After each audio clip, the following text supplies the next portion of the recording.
To my cane. I hated you for most of my life, and now I could not live without you. It was not you alone, though, that created this change. While this letter is for my cane, I would like to dedicate it to the most beautiful, happy, talented dog, Pia. You had an enormous impact on me, and I hope I had an impact on you too. I had always thought that a guide dog would be a part of my story. When I was young, I thought I wasn't disabled enough to warrant having one, and that if I did, I would be taking them away from someone who needed them far more than me. As I got older, it became my plan to start the process of getting a guide dog once I was ready to start a family. I thought the extra support for myself would be beneficial once I had kids. This always felt like a very far off eventuality though. But then I started my career and I started using my cane like it was an extension of myself. I started to love the person I was, not in spite of my visual impairment, but because of it. I realized that there was nothing stopping me from starting the process now. So I did. I expected it to be a long time before I actually got the call that I had been matched with a puppy. It was not. After 4.5 months of being on the wait list, I got the call telling me I had been matched with Pia, and the following month she was at my door. It wasn't an instant connection. I had always been a firm cat person, and so bonding with a dog felt very foreign. As the days went by and we started training together, our affection for each other grew and we really started to trust one another. She did so well through her training, and I loved the feeling of security she provided for me. Once training was finished, it hit me pretty quickly that this wasn't going to work. My lifestyle and the freedom I needed to feel independent and happy was restricted by having her with me 24/7. I tried extremely hard to push past this feeling, telling myself that it was just growing pains or that change is difficult and the way I was feeling was wrong. I had spent most of my adult life not trusting my intuition, so I pushed the panic I was feeling down as hard as I could. But she could tell it wasn't working, and I'm honestly so glad she started being a little misbehaving menace while she was working, because it told me what I needed to hear. This wasn't right for me. It was a hard decision to come to terms with, but I knew it was the right one. When I finally made the call, I felt awful. I didn't want Pia to feel scared or abandoned, but she had so much potential to be a wonderful support system for someone. It just wasn't me. It took me a long time to actually make the phone call to my mobility instructor, which actually turned out to be an email because the thought of cold calling and saying it out loud was too much. The email had been sitting in my drafts for days. I sent it while sitting in my office with Pia asleep in her bed next to me. Once it was over, I felt a wash of relief. Not because I didn't want Pia anymore, but because I knew I was choosing the right path for myself. I went and sat on the floor next to her and stared into her deep, beautiful eyes, trying to convey to her that I loved her and that this decision was the right thing for both of us. I moved her bed closer to my desk for the next 2 weeks so I could hear every little noise she made while she slept. My cane had become a lifeline over the year I had been using it. I used it every single day, anytime I was walking outside, not just when I was in a new area, but everywhere I went. It made me feel safe, calm, confident. I knew that other people could tell that I was visually impaired, and that removed the need to have the awkward disclosure conversation. I knew that if there was a drop in the ground level or an obstacle that I couldn't see, my cane would. I finally released the tension in my shoulders the day I started using it because I no longer needed to constantly brace for a fall. My chronic daily headaches went away because I was no longer craning my neck down to try and see the ground in front of me. I stepped into myself and finally felt the confidence walking around that I knew I deserved. My cane provided me with every support I needed to be independent. I had thought that a guide dog would be a further step in that journey. It wasn't, but thank God I tried it. I got to spend 3 months with the most beautiful puppy I have ever met. She was always happy, endlessly playful, and she always knew when someone needed a cuddle. She didn't provide the support I needed for my visual impairment. What she did provide was so much joy, dog hair that I will be finding on my clothes forever, and the realization that I am strong enough to exist in the way I need to. She has helped me more than she will ever know. She has helped me become a better person, and I will be forever grateful to her for that. I love you, Pia. I always will. Thank you for giving me the strength to trust myself enough to choose my cane. To my cane, I hated you for most of my life, but I have fallen deeply in love with you. Not because I needed you, but because you helped me find the independence, the autonomy that I had been searching for my whole life.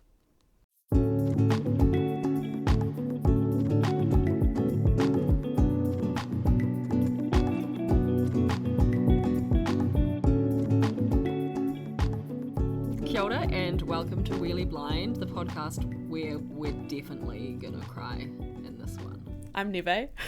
And I'm Sam. And thanks for coming.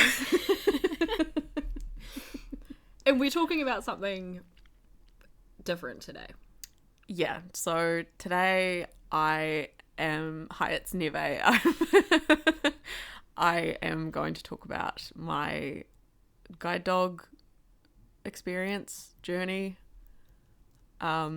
life. And yeah, this is kind of the first time I've really in depth talked about all of this all at once. So welcome to the episode where Neve's live processing. But yeah, it felt like it was time, and there will be a lot of tears. Definitely from me, and then Sam will start crying because I'm crying. So By proxy. It's friendship goals. What you just listened to was some writing that I did a few months ago, towards the start of this year, when I first started processing my feelings about my guide dog journey. And I'm really, really proud of it. And it's kind of the first piece of writing that I've done post high school, and it helped a lot. And I don't know. I'm just really proud of it, and I thought that it would be a cool way to start off this episode. So, without further ado, let's get into the rest of it. So, Nevs, I think you should just talk us through the whole process.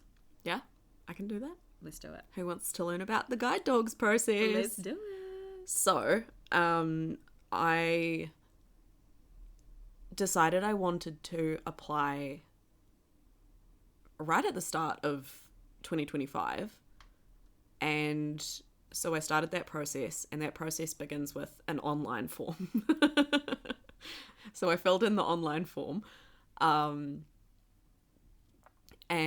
then I got an email from Blind Low Vision saying these are the next steps.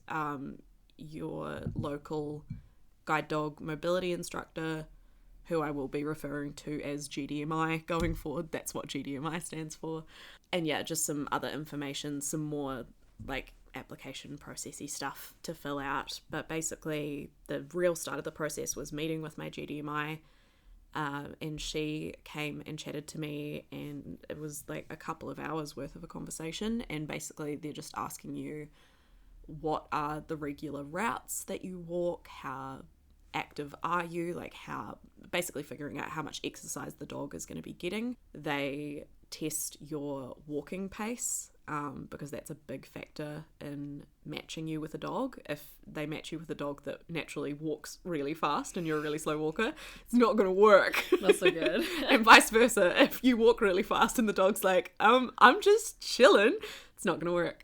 So tested my walking pace and really just lifestyle stuff, as having a dog going to suit your lifestyle. Do you have time in the day to be grooming and toileting and all that good stuff? After that, there was a bit of a waiting process, and then on the 10th of April 2025, while I was waiting to board my flight to Shanghai, I got a text saying that I was officially on the wait list. And at the time, I believe the average wait time was about 9.5 months. So I was expecting to be waiting for a while. After I got the text that I was on the wait list, I didn't hear too much about anything. I had some contact with my GDMI, but nothing too crazy. And then in September, it was either end of August or start of September, I got a phone call from my GDMI saying that, I had been matched with a dog, and her name was Pia, and she was a black lab, and she was 2 years old. She was 1 at the time, and it was her birthday the day before I got her, which sucked because I missed her birthday and I was gutted about that. But so I waited 4.5 months before I got matched with a dog, which is a crazy short wait time. Just a couple of months before I had gotten on the wait list, the average wait time was 2 years. Like it's usually years that you're waiting to be matched with a dog. So 4.5 months I was not mentally prepared at all. So then I was in Queen Lear at the time when I got the phone call. So I was basically like, cool, I'm in a play and working full time. Can we wait until the play has closed? So that is why we waited until October.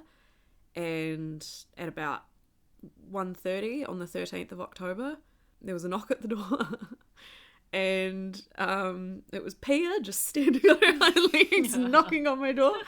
My GDMI had showed up, and she brought Pia inside. And it was really weird to start with, because I was like, oh my god, a dog. Like, I'm a cat girl. Like, now there's a dog here? Like, I'm sorry, I don't know what to do with you. You don't purr when you like me. It's very confusing. I don't know how to tell if you like what I'm doing. But so they stayed for a little while, and then they left. And then it was just me and this horse in my lounge. She'd been on a flight that morning coming from Auckland, and so she was pretty spaced out and a bit anxious, so she pretty much just slept for the day.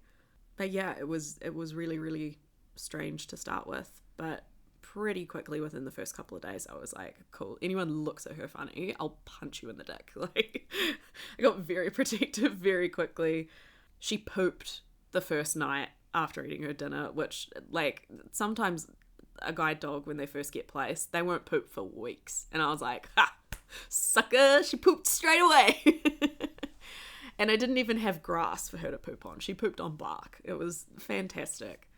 So the next 2 to 3 to 4 weeks, depending on what you and the dog need and what your GDMI thinks, are training for a couple of hours every day. And basically what that involves is just getting you used to holding a harness while you're walking and not walking with a cane anymore, which was a really, really weird transition for me, because I'm used to feeling the ground in front of me while I'm walking. And then you go from that to just being like, okay, I'm trusting this dog that doesn't speak English. you're putting your trust in something that's not yourself. Fully. So that's a lot of what the training is learning to actually trust this animal. So a lot of it's actually mental. A lot of it's mental. Right, okay. Yeah. So, because I'm going from having full control to having not no control, but a lot less. Your life is in Pia's hands. Yeah. At times. At times, yeah. Yeah. And so, yeah, we had our training. It was a lot of just like going for... So, I'm so sorry. I said Pia's hands. Should I have said life is in Pia's paws? I didn't even... The idea of her with hands is just too disturbing. So sorry. I was so quiet for like so long. Talk more. I feel like I'm just lecturing. No, I think it's really good for you to just like lay everything out, but I couldn't look past the idea of Pia with human hands. So yeah, the training was really, really full on because you're like walking around getting used to being guided by a dog for a couple of hours a day, sometimes twice a day. We were slowly building up, like we were going around the block and then we were going to, doing like a kilometre, and then we eventually got to the point where we were doing the route from where I was living to work, which is about 4.5 kilometres, and she like beasted that distance. Like that's a pretty far distance for a guide dog to be walking non-stop, and like she killed it. She was so good, like wasn't even tired by the time we got to work because she was meeting all my co-workers, but just so much energy. Wasn't getting distracted by other dogs in the park at all, even though most of the dogs we passed weren't on leads. Put your fucking dog on a lead. If you're gonna have a dog, be a responsible dog owner. There are dogs working. They need to not be distracted. Oh my god. Ugh. But yeah, she did so well through all of the training. Like, she killed it. She was doing so well. I was loving it. I felt like I had this new lease on life. I could switch my brain off while I was walking. Something that I don't hear a lot of people talking about with cane use is that it's a fucking sensory overload 24/7. Like, not only obviously I have usable vision, so I'm getting visual stimulus, I'm getting audio stimulus, and now I'm getting a fucking vibrating plastic pole at the end of my arm that's hitting every little bump and crevice in the ground. Like, it's a lot. And so to be able to walk confidently without that was incredible. I absolutely loved it. And also just having a happy little dog, like her tail wagged the entire time she was guiding. It was adorable. And so, 3 weeks later, we graduated the training program, and my GDMI got her a little can of dog beer that she got to enjoy. And it was Halloween the day that we graduated. So then she got to put up with a bunch of people coming over and getting drunk. And she did so well. Yeah, she loved it. She was a very social dog. She loved people. So yeah, she got to celebrate by watching her mum get really drunk. After that, it was just me and her on our own, and some problems started popping up pretty immediately. She started exhibiting some concerning behaviors while she was guiding. I had been warned right from the get-go that she had some body sensitivity, which is quite common with labs. And so she didn't love having the harness on, because it's a harness, like it's strapped around their chest and their belly. But throughout training, like, she'd always been, as soon as she had it on, she was good. A little bit of like, oh, I don't want to put that on, but as soon as there was a treat around, she was like, nah, sweet. Gotta love a lab, eh? Yeah. put my head through that hole, babe. I want that treat. That stopped pretty much as soon as we had graduated. She was always food driven unless the harness was out, and then she did not give a shit about a treat, which was really, really hard, because not only does it mean it's, a harder task to get her into her harness, But it's really hard to look at this gorgeous animal that you love so much and be like, I know you're fucking miserable, but I need you to do a job right now. And I really, really struggled with that.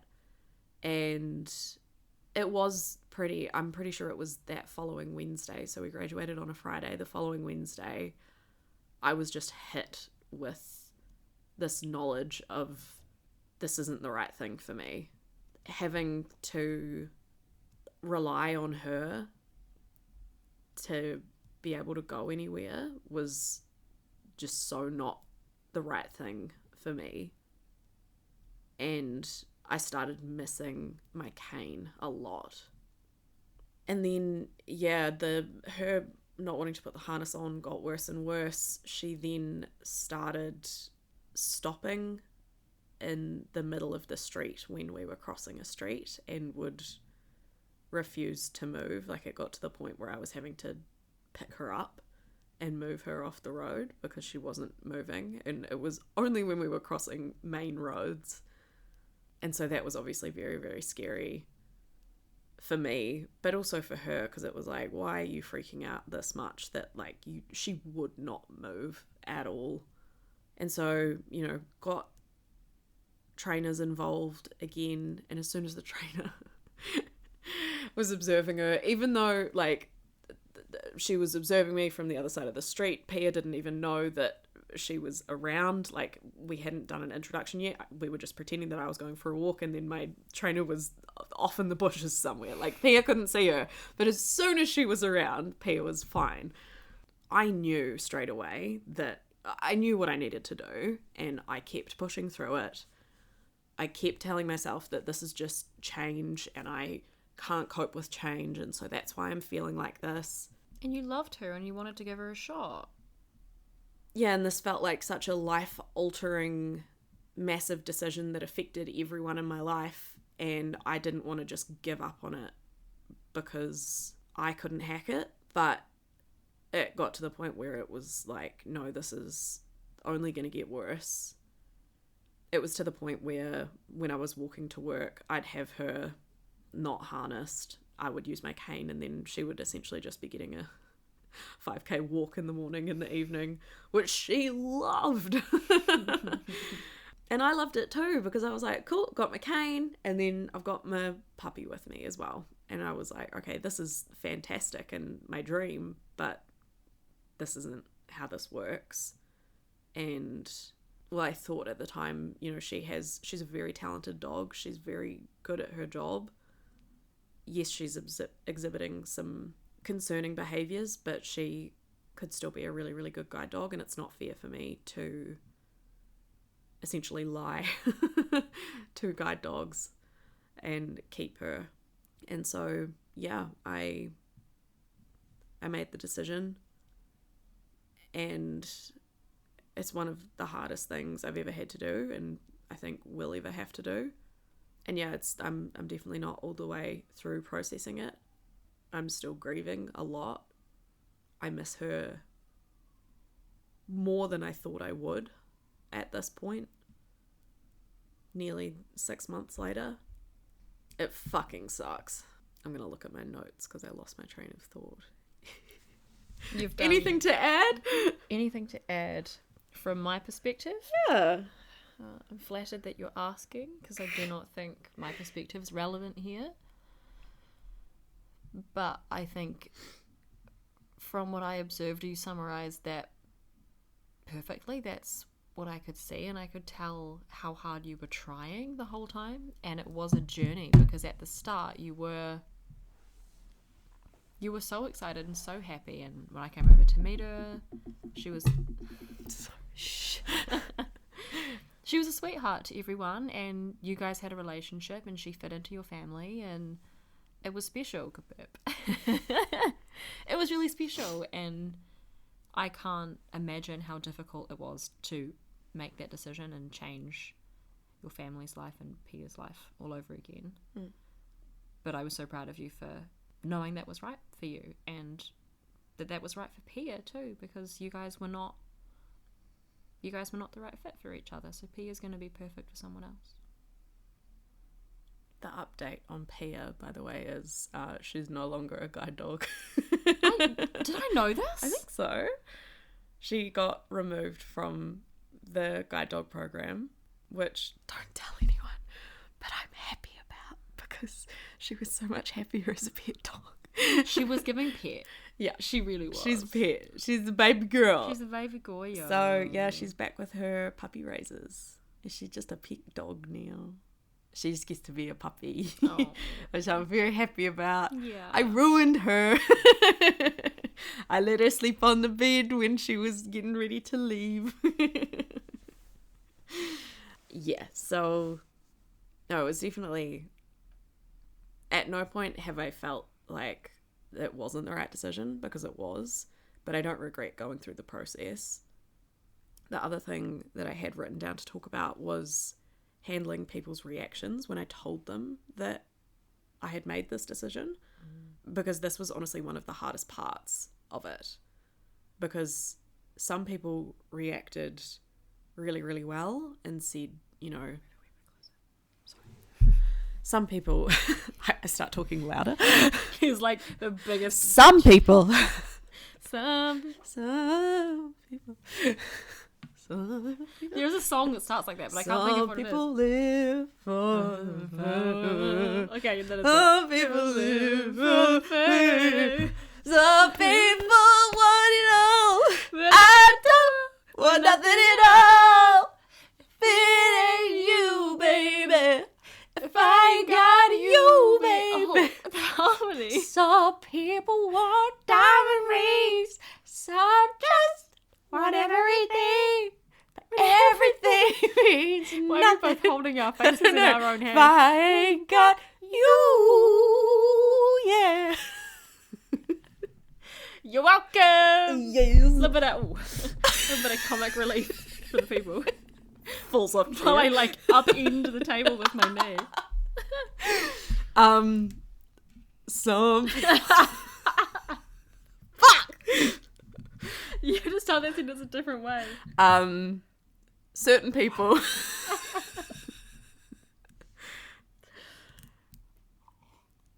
Some of the people that I told reacted really well. Can you define well? I sure can. Saying, wow, that is a really, really hard decision. Good on you for making it. And basically just affirming that, like, yeah, that's a difficult thing you did. Here's how not to react. Oh, but what about Pia? Oh, that's so sad. Oh, you must be so sad. Oh, this sucks. That's not fair. Are you sure? What if you try? Fuck off. Yeah, so telling people it certainly wasn't the hardest part of it, but it was really, really hard. Because I was afraid of people's reactions. Because when people reacted in the way of being like, oh, sad, it was like, I can't cope. I can't. Because then I'm having to go, no, it's okay, and console you. Yeah. For context, Neves hasn't really talked about this. Like, she just hit a point where she said, I'm ready to do this podcast. But it's not something that you've been able to talk about for most of that time. It's been... And I'll probably go back to not being able to talk about it. But now I have this that I can just send people the link to if they ask about it. Because people do ask. People have been asking both of us. Yeah. Yeah. Yeah. Which I get it. I understand why you would ask, but like I can't really talk about it. It's a big grieving process. Yeah. And you've gone through a lot of changes. Yeah. And it's going to take a really long time to get through it, and that's okay because it was the right thing, and I'm just really, really grateful that I got to have the time I did with her. So, yeah. I'm so proud of you. That's what I had written down. 5, 6, 7, 8. Tri-weekly, bi-weekly roundup. Boop. Time for a tone change, everybody. Welcome to this part. We're keeping with tradition. After you. Oh, thank you very much. Mine is just to prove to everyone how much of an adult I've become with the fact I've scoured my city for second-hand furniture for a solid fortnight. I've been to every single possible second-hand store you can think of. I bought some things I didn't need. For example, a letter stamp for my mother. Almost bought a vase. Oh no. Sometimes the things just get you. So the first day I bought almost nothing helpful, many books that I didn't need. But then the second time I did another run later that week, and I managed to pick up a few pieces that I needed. So Very nice. very rewarding. But a journey. A journey. And I'm very impressed with your commitment to do that. thank you. All secondhand. Thank you. I have a lot of books that need a shelf. And I can't put my TV on the floor. Like, it's the whole thing. So really rewarding, really fun. But yeah, I felt like a hella adult being like, oh my God, I found a fucking great bookshelf. Hell yeah. So that was my week. Amazing. What's your roundup for the try week? So I went to a concert this past weekend. We haven't even talked about that. No, I know. I was saving this for the podcast. Oh, I'm excited. I need you all to know, as soon as I was in the GA standing, as soon as I got there, I wrote a note in my phone so that I wouldn't forget this for the podcast. Fuck yeah. So I was going to Cassie Henderson. Shout out to you, girl. My God, I knew you were talented, but holy fucking shit. Really? Oh my God, so amazing. So amazing. My phone was in my bag the entire time because I was like, I know all these 16-year-old girls around me are filming and I can find these videos on TikTok. You're so right. And you know what? I did. And they Yeah. all had better, like, they were filming better than I would have been filming. So it was great. But no, it was the most beautiful concert. She is so, so talented and lovely. Like, deserves to be the most famous pop star in the world. It was a great concert. I had a great time. Note to self, don't stand for 3 hours when you have an inflamed SI joint. You'll be in pain. Listen to Wheelie Wheelie hit the Gold Coast, whatever the fuck we called it, for the backstory on that. Yeah, it's still inflamed. It's April. It's May by the time you're listening to this. Oh gosh, it will be. But so I went to Cassie Henderson. I went alone. And this was my first time going to a concert alone. But it was at a local theatre. It was, you're right. It's just funny to call it that. It was at a local I was trying to keep this venue. anonymous when like everyone fucking knows. Hi, Kelsey.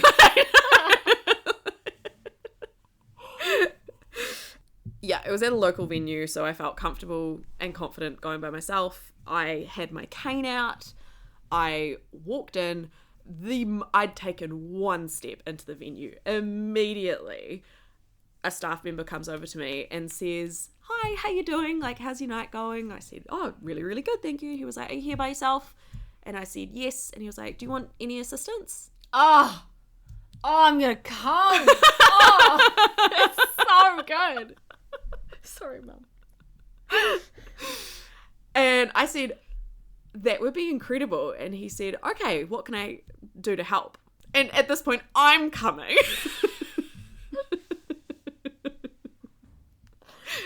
Oh, and I said, my goodness. I said, "Oh, just some help finding where I need to go would be amazing." And he was like, "Absolutely, come over here. They'll scan your ticket." Did that. We got into the main part, past the ticketing bit. This lovely man said, "Okay, so we've got a bar downstairs. We've got the merch stand over here. We've got a bar upstairs. And then the venue is up the stairs as well. What do you want to do?" And I said, "I think let's just go straight to where I am for the concert." And he was like, "Wonderful. We're going to come over here. We've got a set of stairs. You've got the handrail to your left there." We walked up the stairs. The venue that we were in was then upstairs and then down another. Yeah. So we got into the part to go back down the stairs, and he was like, "Okay, these stairs are a little bit weird." Like, they were kind of flat, find your seats stairs. So he was like, we can either switch sides, and you've got a handrail to your left, or you can grab my arm. And I said, "I'd prefer to grab the handrail if that's okay." And he said, "Yeah, of course, don't worry, I won't feel rejected." And we're getting giggles. I love this. So he walks me down. I was in the GA standing, so we walked all the way down, found a spot for me to stand, and he said, if you need anything at all throughout the night, there's a security guard just behind you here, called Craig. Let him know. Hi, Craig. Ask him for Andrew. My name's Andrew. He introduced himself immediately to me and shook my hand. That's so classy. Yeah. And he said, yeah, if you need anything at all, tell Craig to come and get me and I'll come and give you a hand. Have a wonderful night. And he left. Is he just a member of staff at the venue? Yeah. So, like, he's not like a disability, whatever he's just a guy. He's just a guy that was working at the venue. No, that's so... So, was it like a... What was this? That was my nail on the chair. I'd like to say that, not anything else. I would, if I ever heard a noise that sounds like a fart, I would never think it's you farting. I'm so flattered by that. No, because I know that you don't fart in front of anyone. I don't. So I'm never like, oh, Sam farted. Like, no. Anyway, so was it like Red Badge or whatever? Like, who was the security? Was there a security company and then... There was a security company, I think, doing like bag checks at the front, but this was just someone who worked for the venue. That's so cool. Yeah. You should, like, contact them and... I'm going to. Yeah. Yeah, definitely. Like, it was unbelievably incredible. Like, would have been the highlight of my night if Cassie hadn't been so good. Oh my god. It was so incredible. I'm so happy that you had such a great night. Yeah. And then I just, like, boogied by myself with a bunch of 16-year-olds. It was fun. lit. Yeah. I feel like disability euphoria for you. Like, I had this moment of feeling it in my chest and I was like, oh my god, that's a feeling of disability euphoria. It's a real thing. When someone, like... What a weird niche experience that we both understand what that means. Yeah. It's the fucking best feeling. It's so good. It was so incredible. God. And then Peach, like, that was such a sick venue for my friend and I as well. Like, yeah. Yay. It's good shit. Oh, we're unlearning our horrible experiences. Some people are really good. Some people are lovely. So good. I'm so glad we're ending on a positive note after such a heavy episode. Yeah. We really hope you enjoyed. I think it's such an important one, and thank you so much for talking us through it. Yeah. Because I think it's so important for you and your soul and for Pia and for everyone to understand what a wonderful creature she is and what their journey was like for you. Thank you for listening, everybody. If you see a black lab having the time of her life, think of Pia.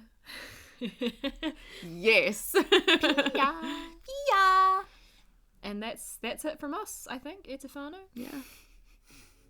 See you later. It's time to say goodbye.